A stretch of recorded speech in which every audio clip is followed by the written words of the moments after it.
HomeScaleRadio.net.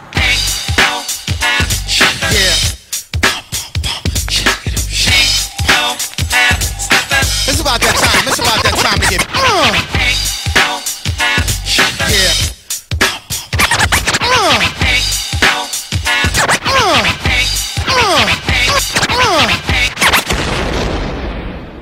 Button your lip. Open your ears. Strap on your thinking cap.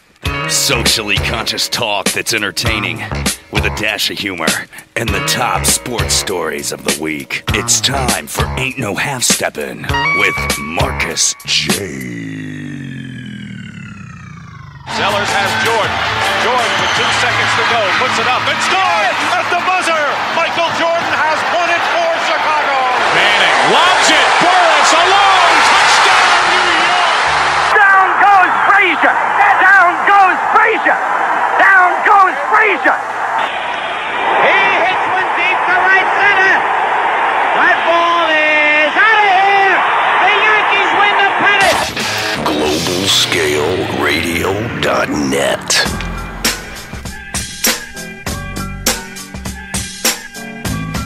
If you're lying, then you must be half stepping. Ain't no half step. Marcus J. Back once again for a live show. Be down with us tonight. We in a new studio, y'all. We got new digs, new surroundings. We don't have no windows, but it's cool. We got a new phone number though. 804-562-6160. 804-562-6160. Ain't no half step with Marcus J. You are listening to the highest rated show on GlobalScaleRadio.net. We are pleased to be here with you, broadcasting live on MixLR. I see y'all lighting it up. I see y'all there already. MixLR, that's my home spot. I love it. Home spot, GlobalScaleRadio.net, highest rated show. We appreciate everybody being down with us tonight on Ain't No Half Step and Marcus J. We got a live show. We got guests. We got the regular crew.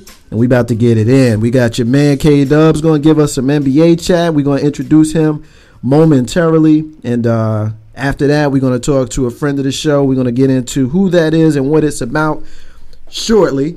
Then we're going to do our NFL Super Bowl picks. And your man Nate Jones joined us last week live on Ain't No Half Steppin' with Marcus J. and gave us his pick.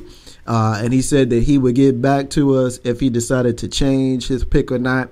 I'll let you know. I did hear from Nate Jones, and I'll let you know if he stayed with it or if he changed it up. We also have the Divas in the building tonight going through the Diva Diaries. So got a packed show tonight. Ain't no half stepping with Marcus J, the highest rated show on GlobalScaleRadio.net. Be down with us tonight. We know a lot of y'all like to listen to us and hit us up on the Facebook walls, on our personal pages, on the fan page. We appreciate that. But give us some phone love tonight. 804-562-6160. So as I go around the room, as I do every single week, I check in with the crew. And, of course, as I mentioned to you as we started, we got a new studio tonight, so everybody's kind of in a different spot. So your man Carlton Banks, I normally say he's on my right shoulder, but he's not. He's actually right in front of me. I actually have to look at him. I'm not real happy about that. You ain't cute, bro. Yeah, neither are you, my friend, but I love you, my man. Carlton Banks, what's up, brother? What's good? What's good? I'm having a ball today, bro, because we're about to get it live up in here. Yeah, you know we is. So you have a good weekend? I had a great weekend. You know, somebody was up there predicting the Royal Rumble on me and whatnot. So he thought he was a guru. But I ain't gonna call no names and call them out like that. Yeah, well, we can call them out. It's time. It's time. We wait on that. We'll wait on it. Well, at this time, we'll go ahead and take the opportunity to introduce the person that he's talking about, and I always introduce him the same way. So tonight will be no different. Big Roo, yeah. Big Roo, yeah. What's up, man? Not much. Just chilling. Doing all right? You know, everything is lovely. So since we've introduced him, Carlton Banks, why don't you share with the listeners what you just alluded to, my friend? Carlton Banks, share with the listeners. Don't make me call you out. Royal Rumble last night, and this man, we see the Godfather. Of course, he's up there. Somebody's in the room happy that they announced that the Godfather will be one of the wrinkles that we see in the Royal Rumble. I'm sitting here like, Lord have mercy. I ain't gonna lie, man. Of course, we find out that in his top 10, not Dusty Rhodes. No, that's me. Not Dustin Rhodes. No, that's me. I said that. Goldust. That's my dude, yo. He's in your top 10. Yeah, he's in my top 10. Whack. Damn. He's in my top 10. I get home Easy from that night, and you know what I get ready to watch? I got ready to watch Ring of Honor. I really did. I got really and truly ready to watch Ring of Honor. I was like, I'm not about to watch any more wrestling tonight because this is sad. Yeah, we spent a lot of time with it, but it's cool, man. I enjoy. I enjoy being in the kitchen most of the night, though. Well, that's what you do. You cook. Damn it. That's what you do. I mean, that's how Banks get down, man. The rings were beast. When we hang out with Banks, Big Rule, we put him to work. Most definitely, and that's his job. He is Jeffrey.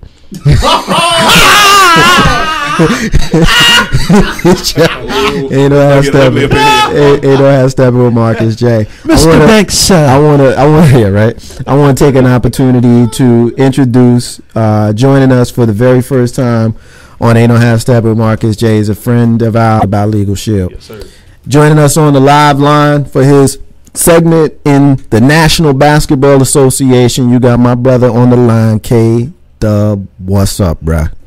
What's going on, fellas? How y'all doing in there? We doing good, man. You doing all right? I'm good, bro. Good. Let's take that walk around the National Basketball Association, man. We talked earlier today. We got a few things that I'm going to just kind of serve it up, alley-oop it, and you put it down, bruh. Let's start with the tragic events, blah, blah, blah, that happened in Beantown over the last couple of days. What's going on with the Celtics, man?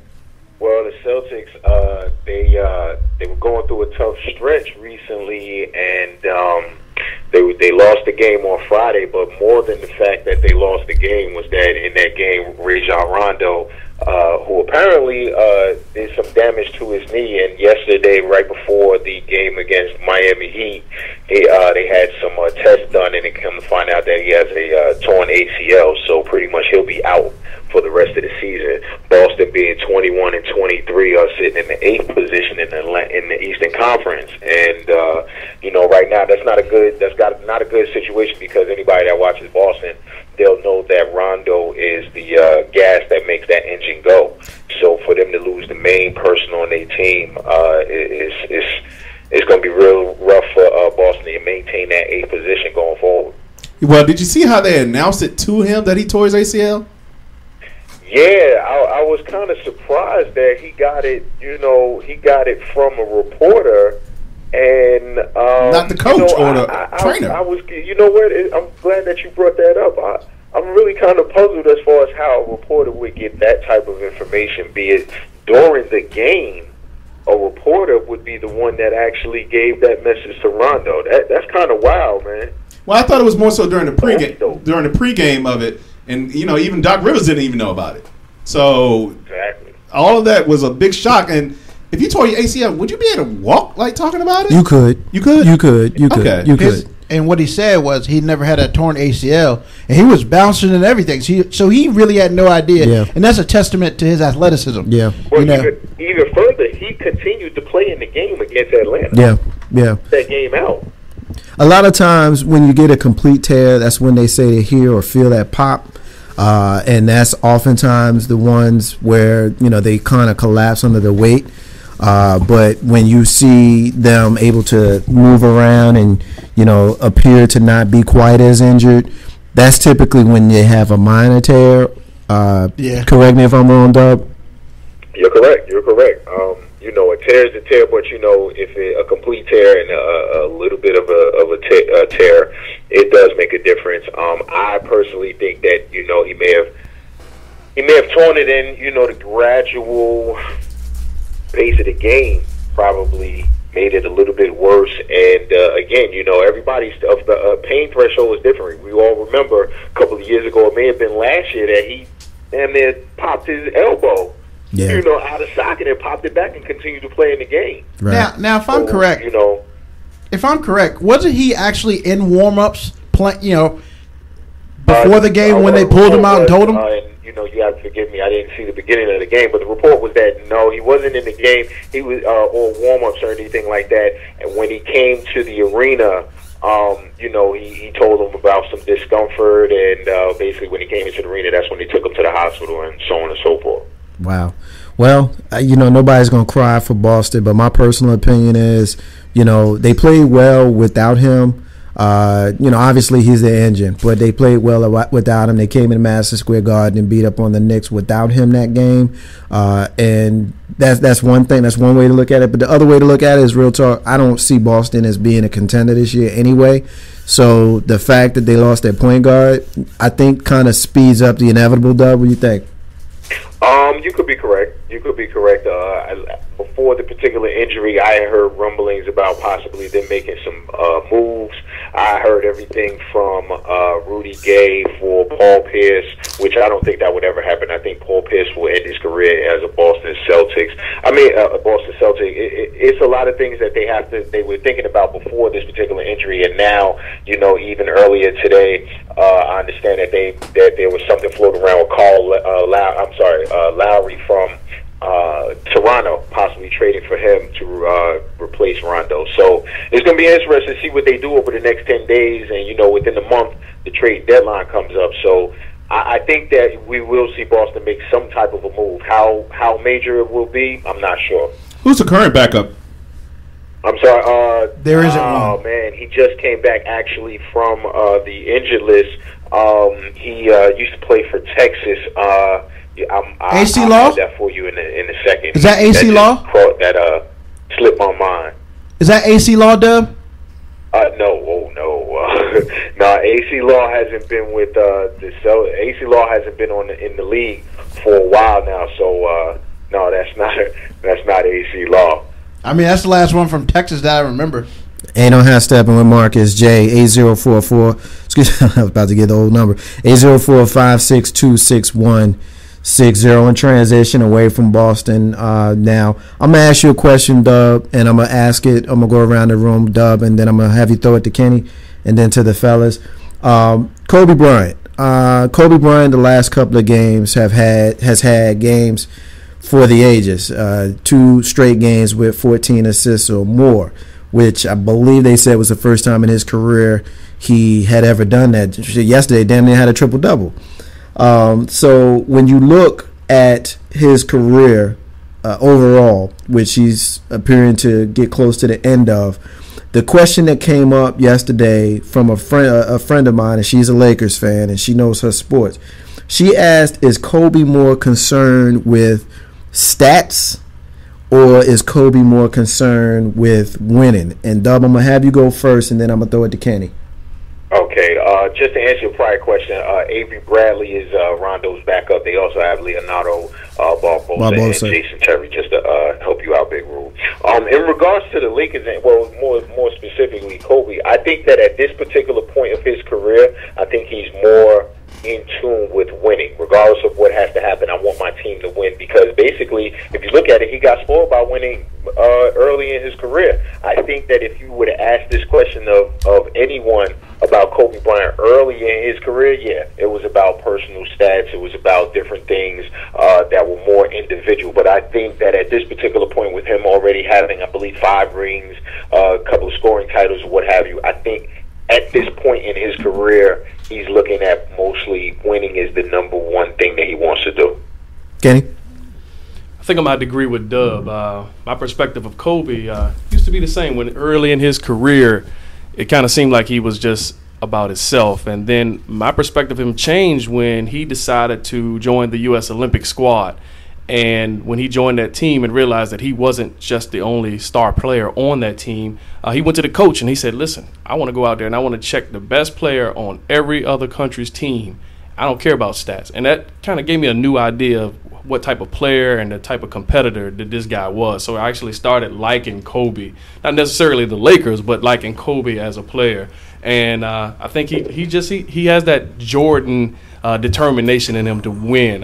He's not Jordan. Don't get me wrong. He's not Jordan. Not Jordan. Appreciate you clarifying. But he has that instinct. He has that killer instinct that he will do whatever it needs to do. If it means scoring, he's going to score. If he's going to pass, get his team involved, he's going to do that. But I think I think he's concerned with winning right now. I take a lot of heat on this one because I am not a Kobe Bryant fan. Right. I am not a LeBron James fan, and I am not a Michael Jordan fan. Oh, man. And so when I hear people our age, late 30s and up, who clearly saw Michael Jordan's career pretty much from the beginning to the end, even if you want to go back to North Carolina. We know Michael Jordan. He's great. A lot of people say he's the greatest ever. But I just can't do it. I can't do it. Now, is some of that sour grapes because I'm a Knicks fan? Hell yeah. That's coming out. Yeah, but yeah. Knick fan. Yeah, I mean, keep it real. But at the same time, you got to also remember, and I've heard a lot of people make this point, and I agree with it, so I'll make this point as well. Michael Jordan was the guy who came along during the dawn of the information era. So he was the first superstar that you pretty much saw everything he did. Right. You know what I mean? 24-hour news cycle, Sports Center. Everything he did, you saw. You know, I've looked at clips of guys like Oscar Robertson. I'm like, yo, this dude was nice. You know what I mean? Magic Johnson, to me, my personal opinion, is the best basketball player that I ever saw. That's just me. So I hear everybody giving Michael Jordan the props, and I understand. He got his 6 chips. He never lost the NBA final. He never even went to Game 7 in the final. Dub, correct me if I'm wrong on that one. He's great. I'm not drinking Michael Jordan Kool-Aid. Big Rule, we talking about your team. We talked about Kobe, and I went into Michael Jordan tangent because anytime somebody says a guy's name, I kind of lose it. I actually affectionately refer to him as number 45. That's just me. But but Big Rule, we started it off by asking about Kobe Bryant, and I'll ask the same question I asked to Dub and Kenny. Is Kobe Bryant more concerned with stats, or is he more concerned with winning? He's clearly more concerned with winning. Stats are unimportant to him right now. He wants to win. He wants number 6 and he wants number 7, so he can say he is the greatest of all time. You know, that's really what it's all about. Even though people compare him to Jordan all the time and yada, yada, yada, you know, real talk, it doesn't even matter. Jordan's got 6. He understands in order for him to be considered the best shooting guard ever, he's got to get at least 6 to be talked about, 7 to overtake. He gets 7 rings. There is nobody on this planet who can say he is not better than Michael Jordan. Period, point blank. I give you that, but to me it becomes semantics, and I get, I got 6, you got 5. There's 6 is more than 5. Look, obviously I know math, but the only guy really that gets to have that conversation with anybody is Bill Russell. He got more rings than fingers. You know what I'm saying? 6, 5. I mean, what's the freaking difference? Yeah.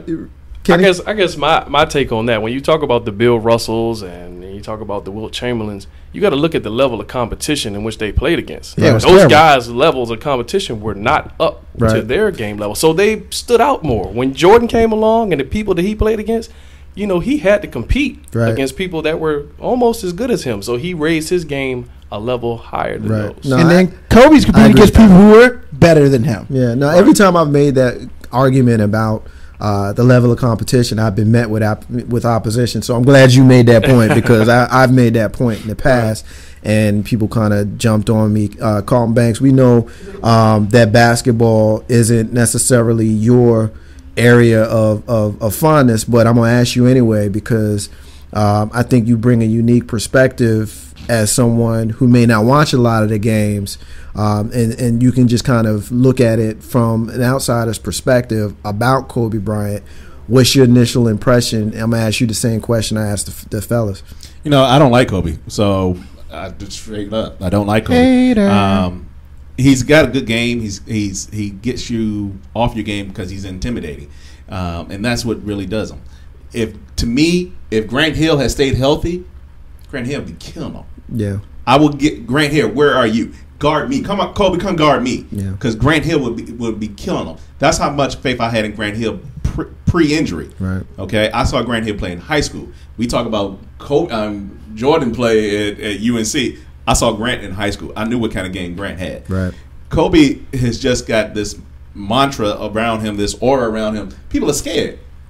Dude, well, yeah, Doug Christie and his wife showed me. I ain't scared. Anytime you that guy that you punching folks in the face in practice, then yeah, you kind of have that.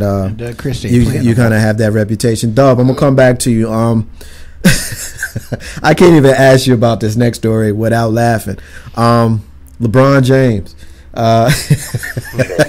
You with me, Dub? LeBron James. Matter of fact, I'm not even going to set it up. I normally set it up. Why don't you set it up?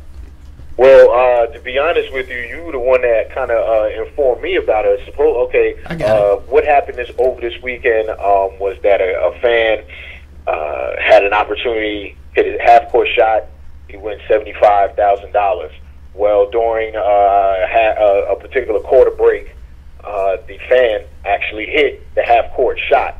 And you see an exuberant LeBron James run from his team huddle out to hug the individual that hit the shot.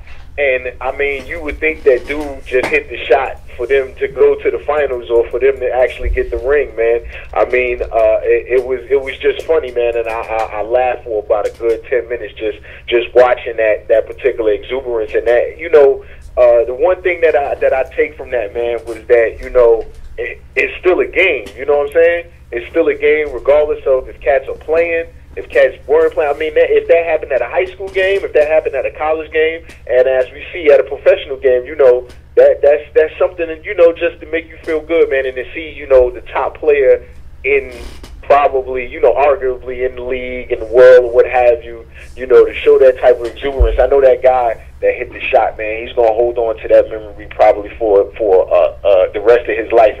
And watching one of the shows earlier today, he got the party with the Miami president, I believe, and at the club they took a picture of him. He still got the basketball that he shot from half court, man. So, I mean, you just like to see that, man.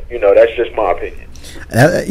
We got it on in the studio now. We're all looking at it. If you listeners can hear like the light giggles, trying not to laugh into the mic, that's what it is, because it's funny.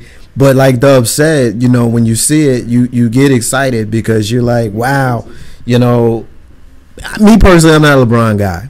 I'm just not. I typically don't like the top tier NBA guy unless he plays on my team. I'm that guy. But when you see that kind of, like Dub used the word exuberance, when you see that kind of exuberance, when you see that kind of genuine joy for something that ain't got nothing to do with you, when you genuinely see that this man was excited about, I know where you're going, Big Roo. I'm gonna let you make that point.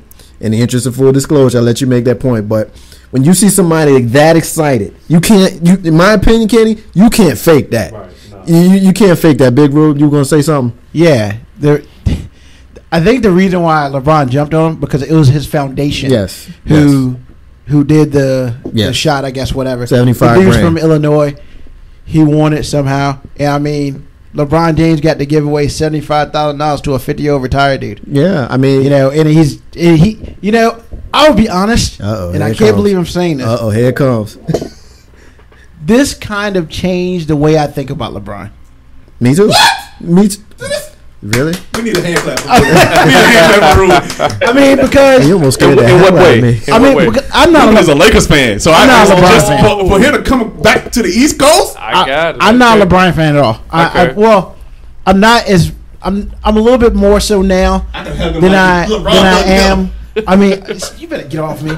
I mean, I'm a LeBron. I was more of a 85-15 LeBron hater. Now it's more about 65-35.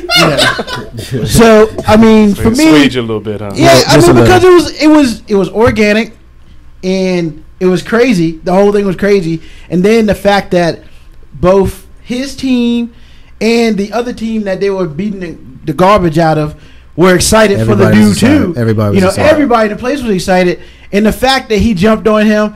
I mean, yeah, this is something this dude will never forget. Yeah, this is probably a dub. You had said it, because I told you the story, but you saw it before I did because I had heard the story in print, Dub.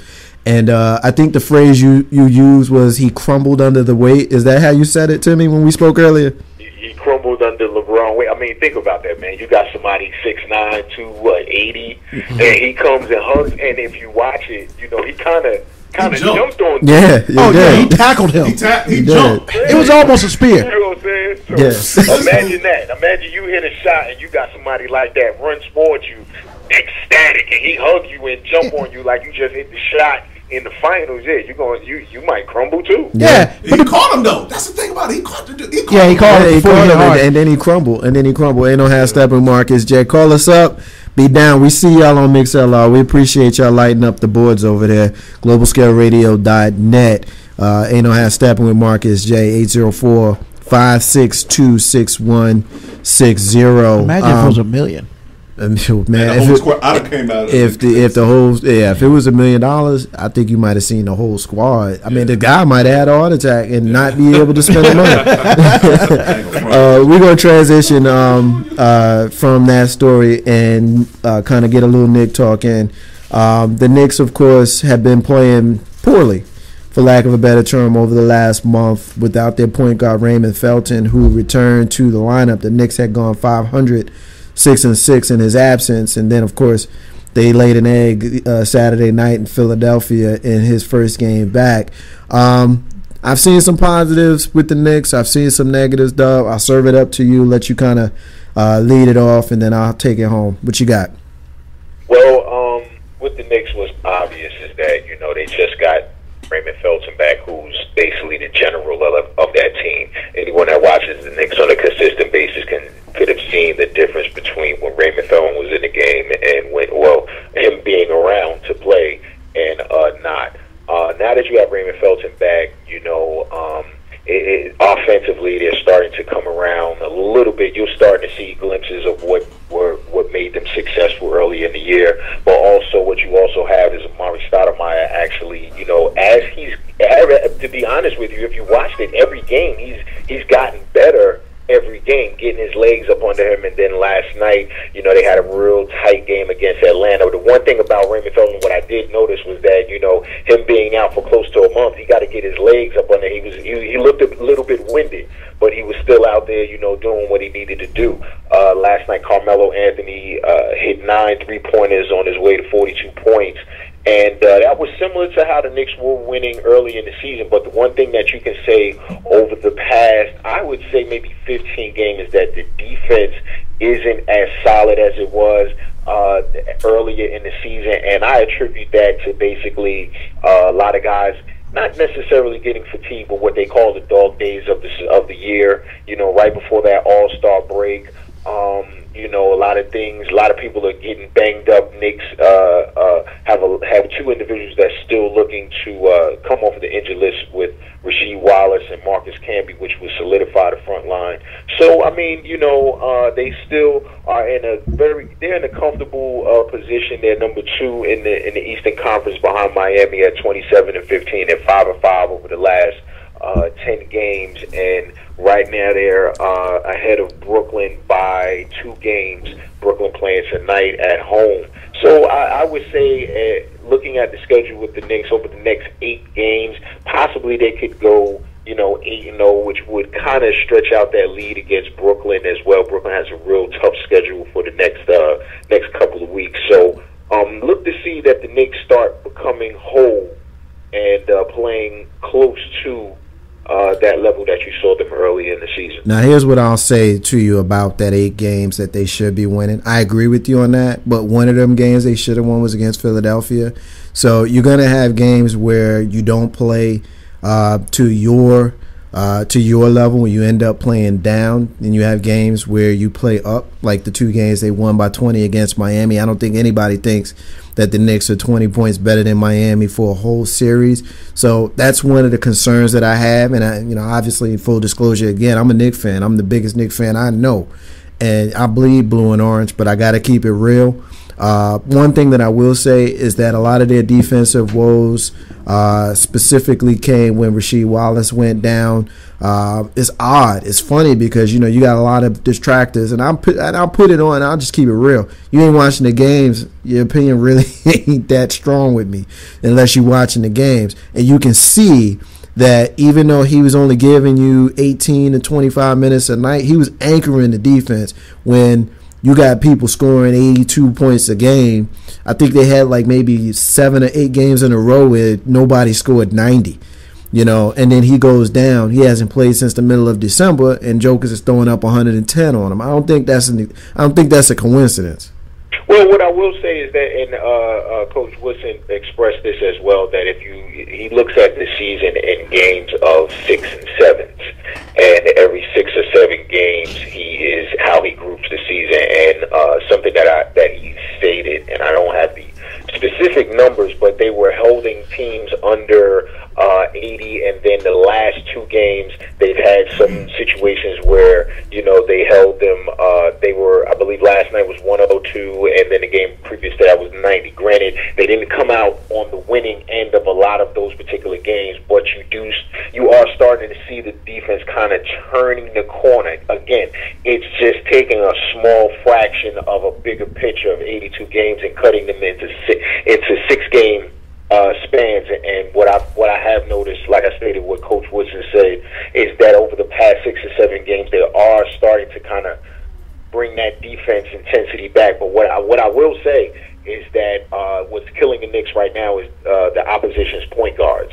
You're constantly seeing the point guards, driving the lane and getting baskets. And well, that's the reason why I think that comes with Raymond Felton being out for close to a month and him having to get his conditioning back up. And Jason Kidd couldn't keep up with him, and it's not his fault. He's 40 years old. Big Rube wants to get a point in before we wrap up the segment. I mean, first of all, this ain't no Nick hating thing. But can somebody tell Mon Shumpert to cut his hair, yo? Really? I'm serious. I'm so serious right now. Hey, look, that thing's terrible. It's absolutely terrible. Final thing I want to get into on the NBA, and it's away from the Knicks. Brook Lopez got snubbed. I don't want to take a lot of time on this, Dub, but Brook Lopez got snubbed. I'm hoping because of Rondo going down, he gets that spot. I'm not a Brooklyn fan. I'm probably because of how obnoxious that team has become in their fans because of the whole move to Brooklyn. They're actually kind of raising higher on my teams of dislike. But what's fair is fair. Brook Lopez is an all-star, probably even over our own Tyson Chandler. And the fact that he wasn't on there, I typically don't get into the whole snub thing, but this time it's so clear. I think he should have been there. What's your thoughts? Me personally, I think that Tyson Chandler deserved to get there. If I had my pick, I would still pick Tyson Chandler. Now, one thing in regards to Lopez is that you look at Brooklyn as a team, and you want to kind of root for success. And with Brooklyn being in the position that they are, they should at least have one All-Star, and I think that would be Brook Lopez. I mean, you do have. And they brought it up last Thursday when they announced the All-Stars, is the unevenness of how individuals are picked. You want to give credence to individual teams that are winning. So you want to be able to have someone from Brooklyn at least represent Brooklyn, especially since they're having such a good year. And it is a surprising year, but they are having a good year. So I would say Brook Lopez did get snubbed. And with the unfortunate situation with Rondo being out, this may be his opportunity to represent Brooklyn in the All-Star game. Ain't no half-step with Marcus. Get him voted in. Ain't no half-step with Marcus J. We're going to take our first break of the night. We're going to hold Kdub over because in the next segment, when we come back, we're going to get into our Super Bowl picks. We're going to let you know what Nate Jones said. He made his pick last week. He could have possibly amended it, which he said he may do. We're going to let you know if he did or not. MixLR, we see y'all in there blowing up. We appreciate y'all listening to us. Marcus J. Ain't no half-step, and be back in a minute.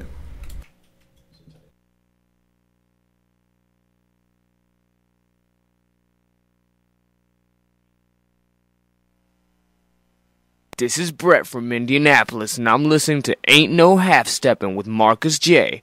on GlobalScaleRadio.net.